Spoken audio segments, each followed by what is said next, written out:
السلام علیکم ناظرین، ہم جو کتاب کا مطالعہ کر رہے ہیں امام مہدی کی تلاش میں، یہ اس کا آج کا 8واں پارٹ ہے۔ اگر آپ نے ابھی تک پچھلے پارٹ نہیں دیکھے ہیں تو ہم آپ کو پلے لسٹ کی لنک دے دیں گے، آپ وہاں سے جا کر کے دیکھ لیجیے۔ بسم اللہ الرحمن الرحیم۔ باب سوم، مہدی موعود کے حقیقی شرائط۔ فصل اول، امت مسلمہ کے عظیم مجدد و مجتہد امام مہدی علیہ الرضوان کے فطری اوصاف کا ایک تعارفی جائزہ۔ جمہوریت، بادشاہت اور ڈکٹیٹرشپ میں عوام کے حقوق اور انصاف کی بات کی جاتی ہے، مگر در حقیقت یہ تمام دعوے عملی جامے میں نہیں آتے، بلکہ صرف الفاظ کی حد تک صرف دعوے ہی دعوے ہوا کرتے ہیں، اور اگر بالفرض عملی جامہ پہن بھی لیں تو یہ اللہ کے عدل کا مظہر بن کر ظاہر ہوگے، اور اللہ تعالیٰ کے صفت عدل کا مظہر رسول اللہ صلی اللہ علیہ وسلم اور حضرات خلفاء میں بطریق اتم موجود تھا، جس کا عملی نمونہ آپ صلی اللہ علیہ وسلم نے امت کو کر کے سکھایا کہ اگر محمد کی بیٹی فاطمہ بھی چوری کریں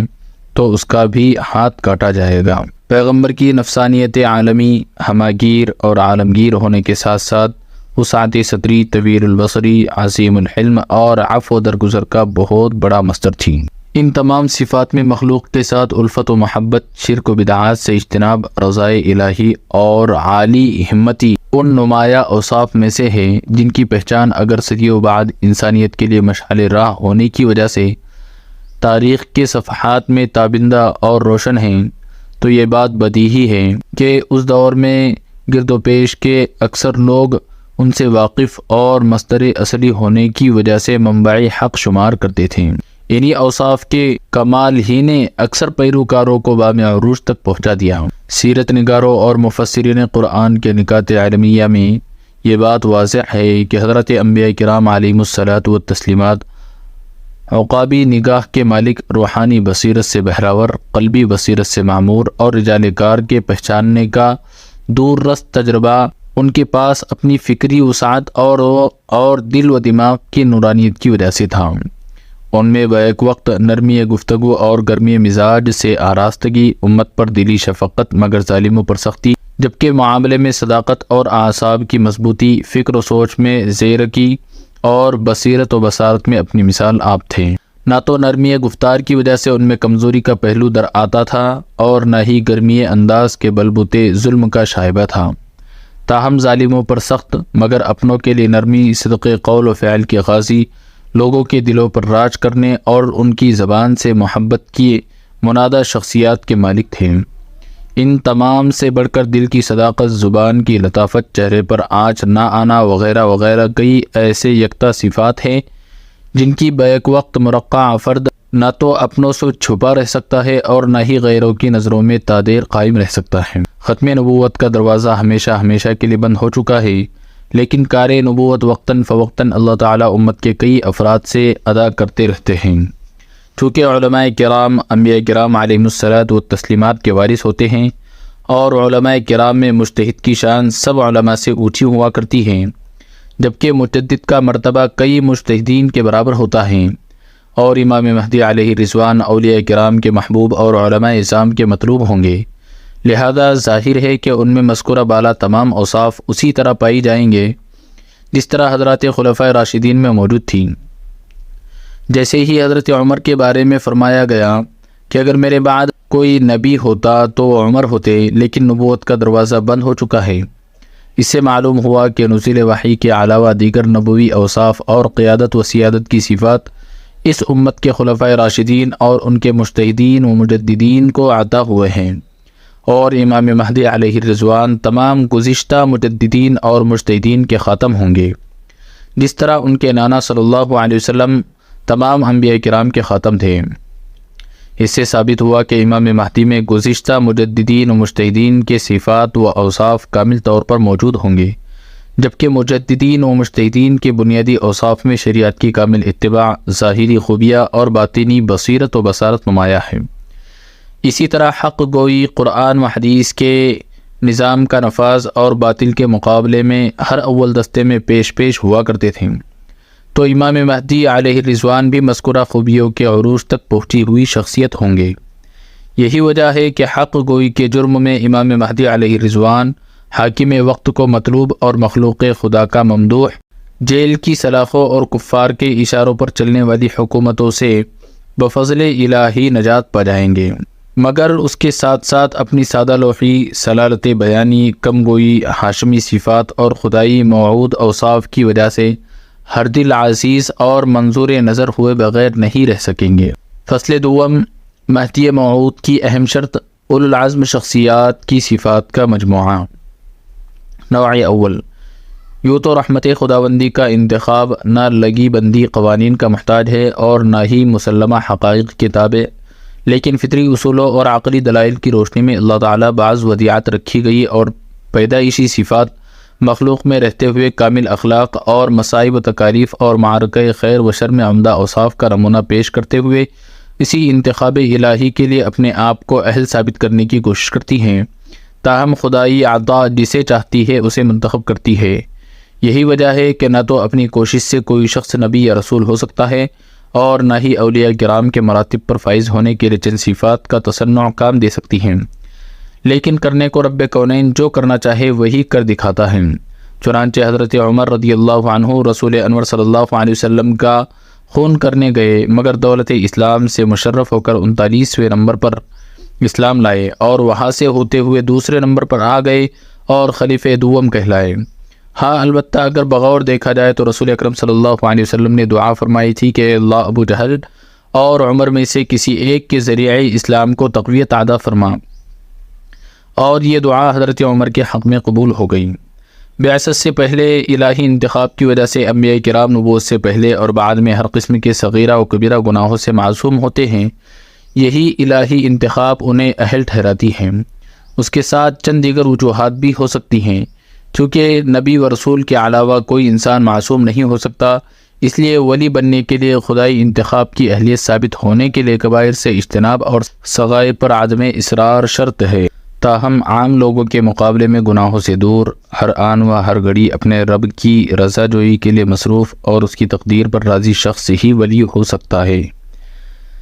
علماء کرام سے علمی مزاج اور زاویہ نگاہ کی وسعت، نبوی چشمہ علم سے سیرابی، ہدایت کے راستوں کا شناور، قیادت کے اوصاف کا مرقع اور امت کے درد میں مغموم، چند ایسی صفات ہیں جن کی وجہ سے یہ بات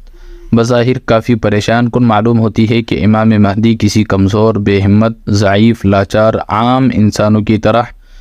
گناہگار، سیاست سے ناواقف اور ظاہری و باطنی معاصی میں مبتلا شخص ہوگا، جس کو پہلے سے نہ تو جہاد کے میدان سے شناسائی ہوگی اور نہ ہی روحانیت سے پلہ ہوگا، بلکہ امام مہدی علیہ رضوان ایک نمایاں عظیم استعداد کا حامل آدمی ہوگا، جن کی شخصیت میں مندرجہ بالا صفات کی ہماگیری اور ان کا نکھار زندگی کے مختلف مراحل میں قدم بقدم مکمل ہوگا۔ تاہم ان اوصاف سے یہ بات ہرگز نہ سمجھنا چاہیے کہ حضرات متأخرین کی طرح کوئی عبقری، ما فوق الفطرت استعداد اور متعدد علوم کا مجتہد اور ہر میدان میں اپنی مثال آپ ہوگا، نہیں، ہرگز نہیں، بلکہ حضرات متقدمین کی طرح تفسیر و حدیث اور سنت کے بنیادی اہم نکات میں کافی مہارت ہوگی، ایسے ہی فقہی اور شرعی علوم میں بھی مستند علمی استعداد ہوگی۔ ان مذکورات تشریحات کی روشنی میں بات معلوم ہوئی کہ امام مہدی علیہ رضوان کا نام فساق و فجار کے ظاہری یا باطنی فہرست میں داخل نہ ہوگا، کیونکہ پھر تو علماء امت کا ان کی خلافت کے بارے میں اتفاق ناممکن ہوگا،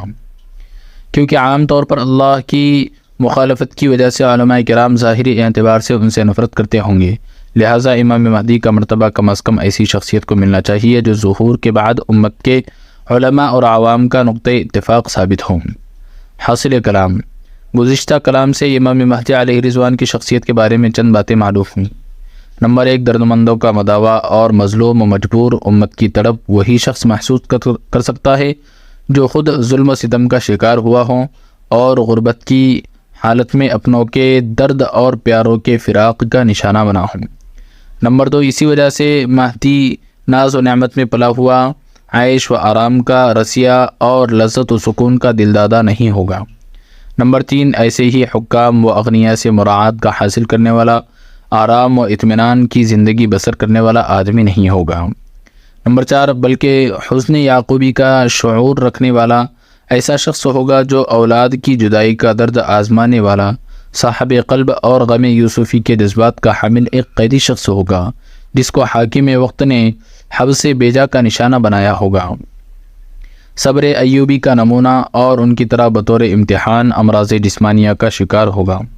نمبر 5، نبی کریم صلی اللہ علیہ وسلم کی طرح یہود کے سحر سے مسحور اور خاندان نبوت کا چشمہ چراغ ہوگا۔ نمبر 6، ایسے ہی اہل وطن کے ظلم کا نشانہ بننے والے مسلمانوں کی طرف سے بے رخی اور الزامات کا مخاطب شخص ہوگا۔ نمبر 7، آپ علیہ السلام کی طرح مکہ مکرمہ میں پیدائش اور یمن کی طرف ہجرت کیا ہوا ہوگا۔ نمبر 8، امام علی زین العابدین کی طرح اپنے باپ سیدنا حسین کے غم میں نڈھال بوڑھے باپ، بھائیوں، گھر بار اور اہل و عیال کے تمام افراد اور بیوی بچوں سمیت قید میں زندگی بسر کی ہوگی۔ نمبر 9، ظلم کی تپش میں جلا ہوا، تہمتوں کا ہدف اور قدم قدم پر مشکلات کا سامنا کرنے والا فرد ہوگا۔ امام مہدی علیہ رضوان کے بارے میں مذکورہ بالا علامات کی دلیل۔ مذکورہ بالا علامات کے بارے میں احادیث مبارکہ کا ذخیرہ دیکھا جائے تو ان میں یہ نشانیاں نمایاں طور پر بیان ہوئی ہیں۔ ایک مرتبہ نبی کریم علیہ السلام نے بنی ہاشم کے نوجوان لڑکوں کو دیکھا۔ آپ صلی اللہ علیہ وسلم کی آنکھیں آنسوؤں سے ڈبڈبا گئیں اور فرمایا،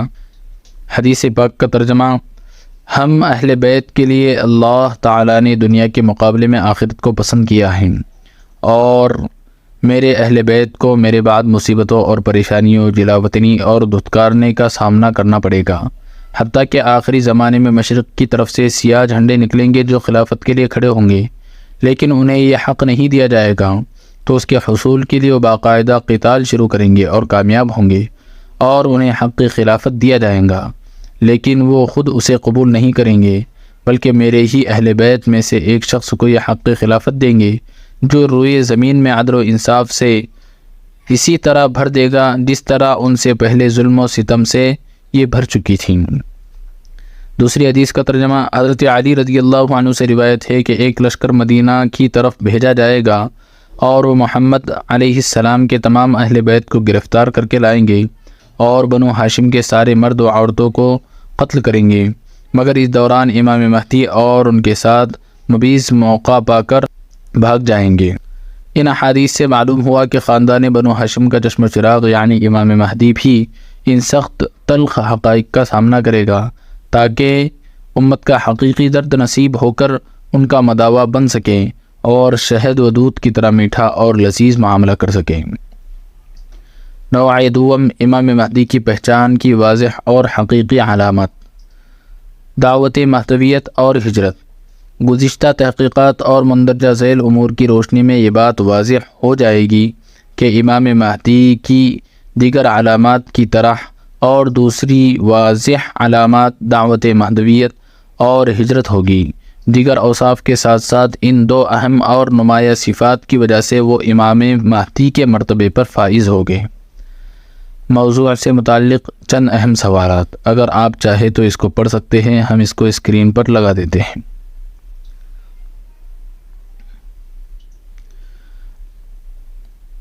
اور ان سوالات کا مختصر سا جواب بھی دیا گیا ہے، یہ بھی اگر آپ چاہیں تو پڑھ سکتے ہیں۔ فصل چہارم، امام مہدی کی نمایاں روحانی صفت ولایت کبریٰ۔ امام مہدی کی ایک ایسی صفت جو دنیا بھر کے ایک انسان میں نہیں پائی جائے گی، اور نہ ہی امام مہدی سے پہلے یا اس زمانے میں جھوٹے مدعیان مہدویت میں وہ صفت پائی جائے گی، اور وہ صفت مرتبہ ولایت کبریٰ ہوگا،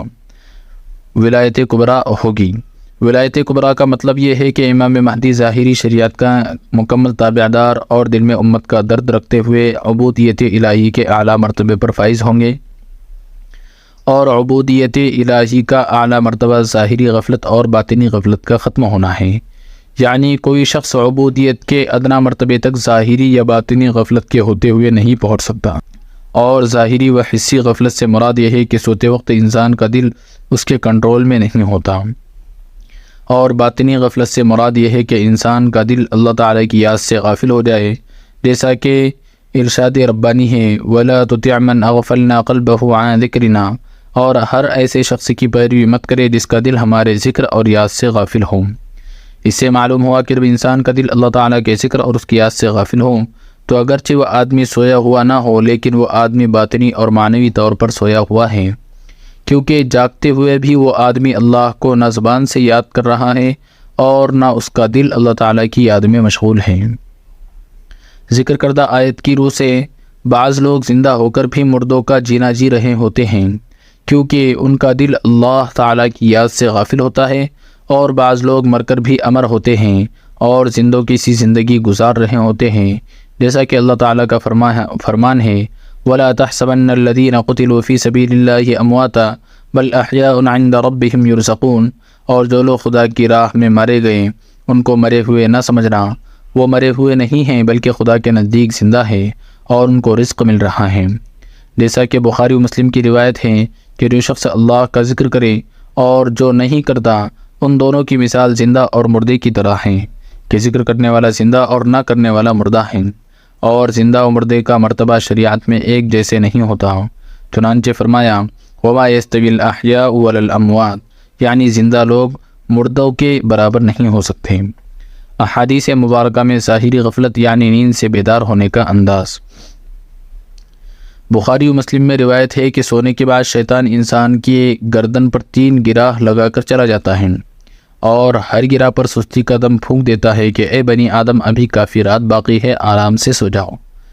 اب جب انسان اٹھ جاتا ہے تو سستی کا پہلا گرہ کھل جاتا ہے، اور جب دعا پڑھ کر وضو کرتا ہے تو دوسرا گرہ بھی کھل جاتا ہے، اور جب نماز ادا کرتا ہے تو اس کے بعد تیسرا گرہ بھی کھل جاتا ہے، اور یہ آدمی چست ہو کر اپنے ایک مبارک دن کا آغاز کرتا ہے۔ لیکن اگر ان میں سے جتنے امور میں کوتاہی کرتا ہے تو اتنا ہی اس کے لیے یہ دن نامبارک اور منحوس ہو جاتا ہے۔ شیطانی سحر کا پہلا خاتمہ اس حدیث میں خواب غفلت سے اٹھنے پر موقوف کیا گیا، اس کے بعد ذکر اور نماز کا تذکرہ ہے۔ لہٰذا معلوم ہوا کہ جاگنا ہی شیطان سے بچنے کا اور رحمان کے بندوں میں شامل ہونے کا پہلا زینہ ہے۔ یہی وجہ ہے کہ نیند میں ظاہری اور حسی غفلت کی وجہ سے انسان کی روح جزوی طور پر اللہ تعالیٰ اپنے قدرت میں لے کر اس انسان کے قبضے سے لے لیتا ہے۔ چنانچہ فرمایا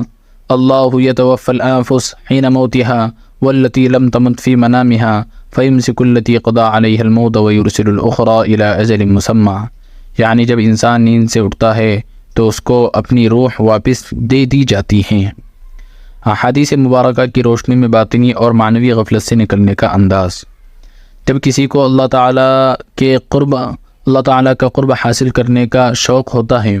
تو پہلے اللہ تعالیٰ کے قرب حاصل کرنے کے لیے غفلت کی گزشتہ زندگی سے توبہ تائب ہو کر اپنے باطن کو یاد الہی سے بیدار کرتا ہے،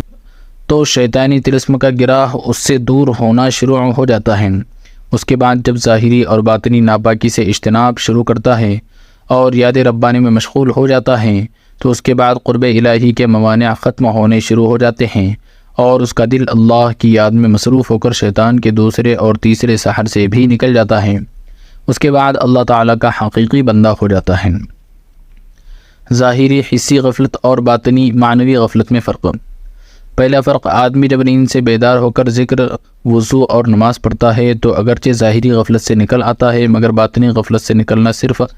اس سے نہیں ہوتا، بلکہ ایسا بھی ہوتا ہے کہ ایک آدمی نیند سے بیدار ہوتا ہے لیکن باطنی غفلت میں پھر بھی مدہوش ہوتا ہے اور ذکر کرتے ہوئے، نماز پڑھتے ہوئے یاد الہی سے دل غافل ہوتا ہے، اگرچہ بظاہر بدن یاد ربانی میں مصروف ہوتا ہے۔ دوسرا فرق، ظاہری غفلت یعنی نیند میں انسان کے گردن پر شیطان لمبی نیند اور رات کے طوالت کا دھوکہ دے کر اسے سلاتا ہے اور حقیقت سے غافل رکھتا ہے، مگر باطنی غفلت میں خواہشات کو ضروریات بنا کر اور مستقبل کی لمبی امیدیں اور اعمال نہ کرنے کے لیے طویل عمر کو بہانہ بنا کر پیش کرتا ہے، جیسا کہ ارشاد ربانی میں اسی نقطے کی طرف اشارہ کیا گیا فطال علیہم الامد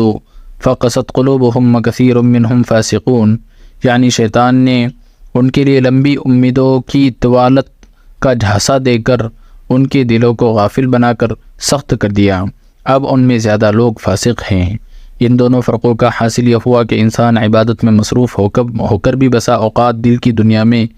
یاد الہی سے غفلت ہٹانے اور قلب کو متنبع کرنے پر قادر نہیں ہو سکتا، کیونکہ انسان کو نفسانی خواہشات اور لمبی لمبی امیدیں اور طویل زندگی میں کھو کر اللہ تعالیٰ سے غافل رکھنے کے لیے شیطان ٹالم ٹول کی پالیسی اپناتا ہے۔ شیطانی طلسم کے اس جھانسے میں بسا اوقات قبر میں پاؤں رکھنے والا معمر بوڑھا شخص بھی کھیل کود اور دنیاوی عیش و عشرت کو اعمال کے مقابلے میں ترجیح دیتا ہے، اگرچہ ظاہری آثار اس کے سامنے موت اور دنیا سے رخصتی کے ہوتے ہیں، مگر حدیث میں اس بوڑھے کے دل کو دنیا کی محبت اور لمبی امیدوں میں جوان رکھتا ہے۔ فرمایا،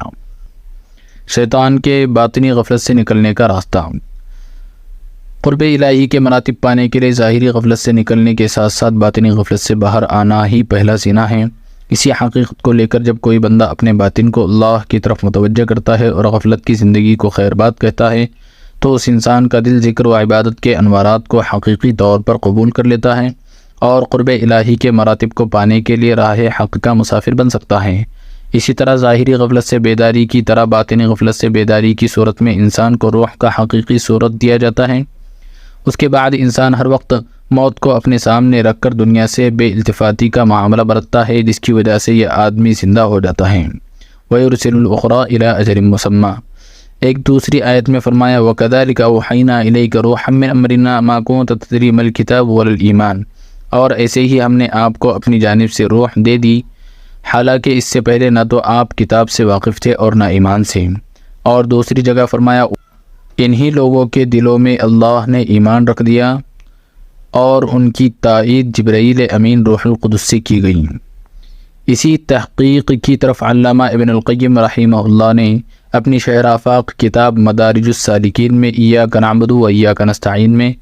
فصل ایاک نعبد میں کی ہیں۔ چنانچہ وہ فرماتے ہیں عبودیت کے مراتب میں پہلا مرتبہ غفلت سے جاگنا ہے اور دل سے غفلت کے روگ کو ختم کرنے کا نام ہے۔ باطنی اور حسی بیداری کے کئی مراتب ہیں۔